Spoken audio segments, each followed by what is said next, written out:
இந்தியாவிலேயே முதல்ல பேசப்பட்ட மொழி தமிழ். அந்த மொழிக்கு தான் முதல் எழுத்து உண்டாச்சு. இருக்கிற இந்தியாவில் இருக்கிற அத்தனை எழுத்துக்களுக்கும் அடிப்படையான எழுத்து தமிழ் எழுத்து தான்.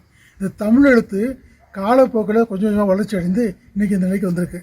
தொடக்கத்தில் தமிழி, அது வினாது வளர்ச்சி வட்டெழுத்து, இது ரெண்டும் தமிழ்நாட்டில் வழங்கின எழுத்துக்கள். அதில் தான் தமிழ் எழுத்து உண்டாச்சு.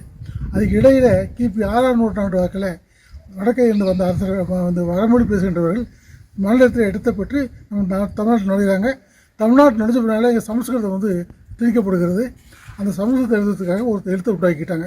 அந்த எழுத்து தமிழ் எழுத்து போலவே ஒரு எழுத்து உண்டாக்கிட்டாங்க. அதுக்கு கிரந்தம்னு பேர். தமிழ்நாட்டில் வந்து பார்த்தீங்கன்னு சொன்னால் இன்றைக்கு நம்ம வந்து வழக்கத்தில் ஷா, ஷா, ஹா அப்படிங்கிற ஒரு 4 ஷா, இந்த 4 எழுத்தை பயன்படுத்தலாம். இது கிரந்த எழுத்து தான்.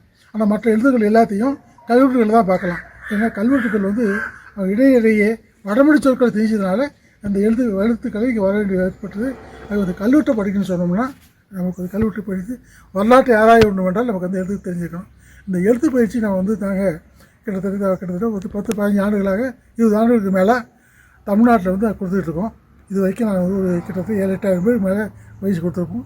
இந்த பள்ளியில் ஒரு முயற்சி செஞ்சு புதுசாக ஒரு தொடங்கியிருக்காங்க.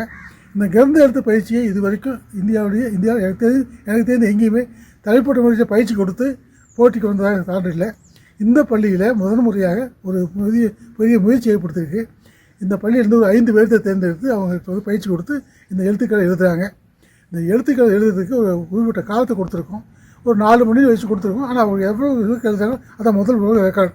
ஏன்னா இது வரைக்கும் எழுதாதனால ரெக்கார்டு சொல்ல முடியாது. இப்பொழுது எவ்வளோ நேரத்தில் எழுதுறாங்கன்னு பார்க்கணும். இந்த 5 பேர்த்துக்கும் இந்த 1330 திருக்குறளையும் பிரித்து கொடுத்து எழுத சொல்லியிருக்கோம். எழுதி விட்டுருக்காங்க, இப்போ எழுதிட்டு இருக்காங்க. இதான் முதல் முயற்சி. உங்கள் பேர்? என்னுடைய பேர் குழந்தைவேலன். நான் தொழில் துறையில் 30 ஆண்டுகள் வேலை செய்து கல்லூரியில் வேலை செய்து இப்பொழுது வந்து ஓய்வு பெற்று 20 ஆண்டாச்சு. இந்த 20 ஆண்டுகளுக்கு மேலாக நான் வந்து தமிழ்நாட்டில் எல்லா இடத்துலையும் போய் பயிற்சி கொடுத்துட்ருக்கேன்.